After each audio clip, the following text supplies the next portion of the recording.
Bueno, entramos en el sprint final del evento. Muchas gracias, embajador, por estar aquí. Hemos titulado este encuentro El fin de la salubridad, así que pido permiso para Marc para poder tutearte. Creo que no se va a ofender todos, o muchos de ustedes deben conocer al embajador por su innovación en el campo de la comunicación y la diplomacia. La primera pregunta, Marc, es, hace más de 30 años, cuando ingresaste al cuerpo diplomático, ¿cómo concebías la diplomacia en ese momento y cómo fuiste cambiando tu mirada con el paso del tiempo? Antes que nada, quiero agradecer a Forbes y quiero agradecer a quien pensó en este título. No lo entiendo, pero me parece así fantástico, como un capítulo de Guerra de Galaxias, Star Wars, así. Diplomacia 5.0, el fin de la solemnidad. Así, fuiste vos. Fue el equipo. Bueno, muy bien, muy bien. Sí. Después entramos en contacto para nuestros otros eventos. No, es algo de darwinismo, de diplomacia. Darwinismo. Sí, tenemos que adaptar a la sociedad. Es un poco lo que estaban diciendo los otros, la otra gente que estaba hablando acá.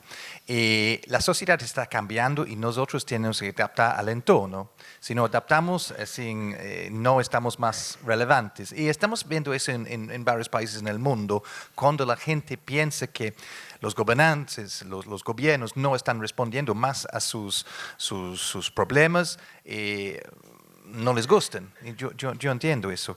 En la diplomacia, todo ha cambiado y nada ha cambiado al mismo tiempo. ¿Qué quiere decir?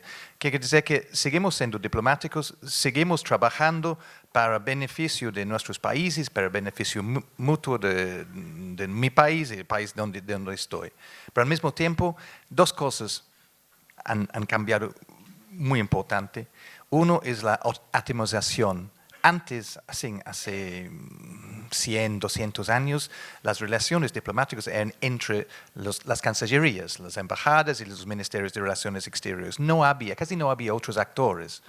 Hoy en día tenemos un montón de actores, las empresas multinacionales, las ONGs, y con las redes tenemos ese contacto directo con las poblaciones, que es muy importante, ¿no? No solamente tratamos con los medios tradicionales, pero ahora con las redes tenemos esta posibilidad de un contacto directo. Entonces, mucha atomización de los actores. También tenemos una aceleración que es fenomenal, ¿no? Con la tecnología. Tenemos que responder en el momento, muy públicamente. Justamente yo tengo el mismo dinámico que muchas de las empresas, ¿no? Cuando hay un crisis, tenemos que responder en el momento. Por ejemplo, cuando yo estuve embajador en Tailandia, hubo un golpe de estado militar y uno tiene que salir en las redes de inmediato para tener un contacto con los turistas, porque tenemos 1 millón de turistas al año allá, para explicarles qué está pasando y que estamos presentes. Mismo que la situación no está clara, es una regla de las crisis. Yo creo que ustedes tienen claro también que cuando se pasa algo, tiene que dar una respuesta para mostrar su presencia, que está. Sí, y es correcto, pero si entiendo bien, también en Tailandia fue donde comenzó con un estilo particular, porque una cuestión es utilizar las redes, que todos lo hacen, y otra es utilizarlas bien, y utilizarlas y generar un cambio, una ruptura, conseguir captar la atención, que es lo que todas las empresas quieren, todos los medios quieren, y no era frecuente que un embajador quisiera. Entonces, en Tailandia, ¿cómo empezó esta idea de empezar a tuitear diferente? En Tailandia yo empecé por varias razones. Uno es para tener este contacto con los británicos que estuvieron allá, y después del golpe de Estado, para un poco mostrar nuestra posición en apoyando los valores, ¿no? La diplomacia y todo. Pero depende un poco de la sociedad, lo que gusta. Los tailandeses, los asiáticos gustan por ciertas cosas, ¿sí? Toman mucho foto, les gustan las fotos. Instagram es muy popular, sobre todo uno toma fotos de su comida y todo, por acá también. Pero es diferente en Argentina. Los argentinos son mucho más interactivos, ¿no? Es muy sencillo tener un contacto directo con los argentinos. Nunca tienes que pedir la opinión de un argentino, vas a recibir la opinión. Y muchas opiniones, ¿no? Entonces es muy fértil la tierra para tener este intercambio. Realmente acá es otra cosa y se puede divertir mucho. Yo lo hago con los redes, me divierto. Podemos hacer cualquier cosa acá, ¿no? Desde intercambio de opiniones, fotos sobre los fotos de los perritos con sus peluches, hasta hablar de whisky, hasta hablar de cosas serias, porque no estoy tanto de acuerdo que es el fin de la solemnidad. Tenemos asuntos que tratar acá muy serios, ¿no? Desde el trabajo con los familiares, los caídos, los veteranos, son cosas serias, pero tenemos otras cosas que podemos tener una interacción. Lo que ha cambiado, yo creo que la emoción hoy en día, la emoción en las redes es muy importante y tenemos que intentar utilizar las emociones buenas, ¿no? Humor, amor, ese tipo de cosas, pero saber también que están allá odio, rabia, y es como manejamos Y ese es un poco el desafío, yo creo que para las empresas también. Nosotros tenemos un cuenta institucional y tenemos ciertos marcos donde tenemos que agir. Yo tengo un poco más de libertad porque es individual. Sí, la idea de la solemnidad justamente refiere a que se puede hablar de temas serios de otra manera también, ¿no? Sí. Es como separar, digamos, acercar temas que por ahí requerían hablarse solamente de un tono muy particular. ¿Y cómo responde un embajador justamente a argentinos enardecidos? O sea, le ha pasado en las redes, los argentinos en las redes sobre todo, en todo el mundo la gente está enojada, ¿no? Sí. Está indignada. Sí. ¿Y cómo le toca como embajador responder a argentinos indignados? Y depende del indigno, pero una cosa que es claro que alguien me dijo, y yo creo que tienen 100% de razón, nunca vas a ganar un argumento en las redes, nunca vas a convencer a alguien en Twitter que vos tienes razón, ellos no. Entonces hay que mostrar respeto, pero hay que reconocer es su opinión y lo respeto, porque si no, yo creo que ustedes han visto eso todos muchas veces, que hay unos hilos así interminables de gente así diciendo su punto de vista, el otro no, y muchas veces termina en mucha rabia, en muchas palabras feas, ¿no? Entonces hay que evitar este tipo de disputa en las redes y hay que reconocer que las redes es como la vida real. Toda esta gente existe en la vida real y respetamos las diferencias. Mark, muchos se preguntan, aparte, si no lo siguen, para empezar, un paréntesis, el tweet de Mark es... @Kent Argentina. Si muchos no lo siguen, háganlo. Y la verdad es que bueno, tiene un fan aparte también, ¿no? Un fandom, sí. Tiene, @FandomKent para los que se interesan. No, y la verdad es que el tema es cómo desde la cuenta puede generar situaciones de la vida, contar situaciones de la vida cotidiana.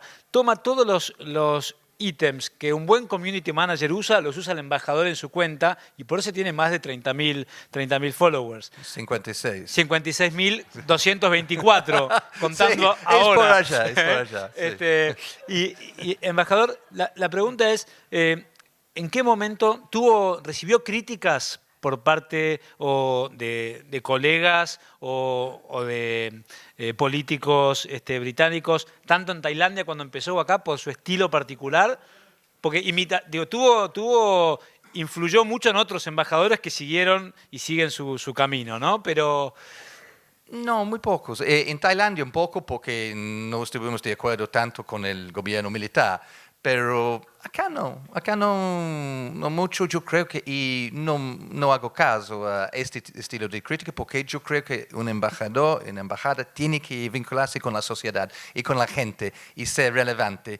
Y muchas veces un embajador que es demasiado así distante, intelectual, no está haciendo ese vínculo con la gente. Para mí es muy importante. Este estilo de diplomacia abierta. Sí, y yo creo que mis colegas también están haciendo muy bien, ¿no?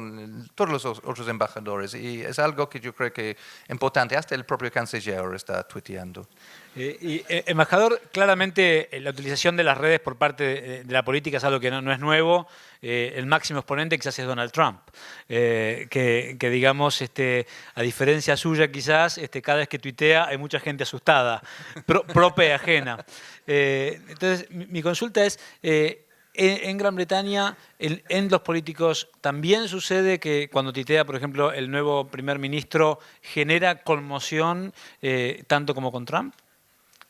Boris Johnson es un primer ministro muy carismático, acabó de entrar y tiene su tarea, su tarea inmediato es conseguir el Brexit. Y vamos a ver cómo andamos, pero como ustedes en octubre tenemos el Brexit, ustedes tienen elecciones, estamos en un momento de volatilidad política. El 31 de octubre tienen que definir finalmente entonces la Sí, salida o no del Brexit.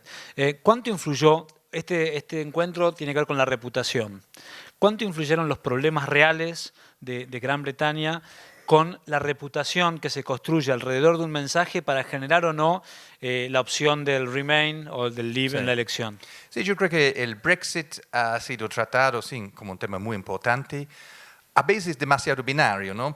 Quedamos o salimos, pero realmente el desafío es cómo vamos a salir, y eso que va a tratar el primer ministro. Pero también estamos en una situación multidimensional, donde estamos con Brexit. Brexit es importante, sí, pero eso no es el único desafío que tenemos en el mundo. En mi país tenemos el desafío del futuro del trabajo, el cambio climático, tenemos el hecho que nuestras sociedades están envejeciendo, y entonces no hay que deja así de mirar los otros desafíos y tampoco las otras ventajas en términos de reputación que nosotros tenemos. Tenemos una sociedad de muchos años, muchas tradiciones, pero muy innovadora también. Estamos trabajando con Argentina en el área de startups también.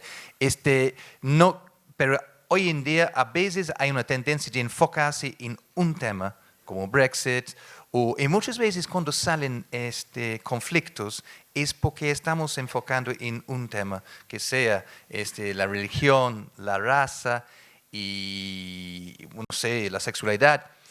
Y el desafío para nosotros, para cerrar las grietas en el mundo, incluso en mi propio país, es reconocer la multiplicidad de identidades que tenemos, ¿no? Que tenemos muchos puntos en comunes, tenemos muchas cosas para trabajar y donde tenemos una diferencia, por ejemplo, Brexit, tenemos unos que quieren quedarse, otros que quieren irse y es muy parejo, pero aceptamos eso y trabajamos y aceptemos la voluntad democrática, es muy, muy importante en una sociedad. ¿Escocia se quedará? ¿Ah? ¿Escocia se quedará en Reino Unido? Vamos a ver, vamos a ver. Yo creo que no, el gobierno hoy en día no tiene ningún plan de hacer otro referendo. El último referendo fue en 2014 y los escoceses votaron para quedarse dentro del Reino Unido. La pregunta por Escocia claramente es porque es el único país donde ganó abrumadoramente el permanecer en la Comunidad Europea. Embajador, otra consulta es, el tema puntual, se habló de grieta, acá no fue una grieta, sino que fue un conflicto claramente entre los dos países o entre dos gobiernos, yo no creo que haya sido entre dos naciones, y cómo es su trabajo como embajador en el marco de la reputación y en el marco de abrirse a la sociedad en esa apertura al tratamiento ya tantos años después de post-conflicto armado, ¿no? Sí, yo creo que es un punto muy importante, que lo más importante es no ignoramos lo que pasó. No podemos cambiar el pasado, no podemos cambiar 1982, pero podemos trabajar hoy y mañana para estrechar los vínculos, incluso con el trabajo humanitario que estamos haciendo, tanto el gobierno argentino, la Cruz Roja, la Comisión de Familiares, nosotros. Es muy importante y hay que trabajar para ayudar a la gente que fue más afectada por este conflicto hace 37 años. Y desde la comunicación, ¿cuáles son los temas que más le preocupan o los defectos que intenta evitar para no cometer errores? Hoy estaban hablando de hablar libremente, pero no tener miedo, pero también tener miedo, dijo ahí Castellino. A la hora de tuitear de este modo abierto, en este acercamiento, lo lee 2 veces antes de publicar, se lo muestra a alguien. Aparte, cuando tuitea con un humor y con un estilo muy argentino. O sea, yo pensé realmente que tenía un community manager, porque habla con todos los códigos propios de un tuitero local. Pero sí, tienes toda la razón. Hay que tener un poco de miedo cuando uno sale para tuitear, porque siempre hay, para tener más efecto, tener más para ser más efectivo, tienes que estar operando a veces en los límites, ¿no? Porque si no sería muy aburrido. Y tienes que saber dónde exactamente, más o menos, están los límites. Y yo creo que eso es importante para leer, para ver que este tweet a lo mejor tiene otro sentido. ¿Cómo van a entender la gente este tweet? Es importante. Entonces, siempre cuando uno sale en las redes tiene que tener un poco de miedo. Pero es como en la vida real, ¿no? Cuando uno hace un chiste para saber cuál es el límite y cómo van a entender la gente. Que del 1 al 10, ¿qué puntaje le pone como tuiteros a los candidatos a la presidencia de Argentina? Soy diplomático, no intervengo en los asuntos domésticos ni en Twitter. Ni siquiera en Twitter. Bueno, la verdad que me gustaría extender más la charla. El embajador tiene otros compromisos. Es el tiempo de un bloque de televisión. Yo quería agradecerle mucho por su presencia aquí. Bueno, muchas gracias, Alex. Muchas gracias a ustedes.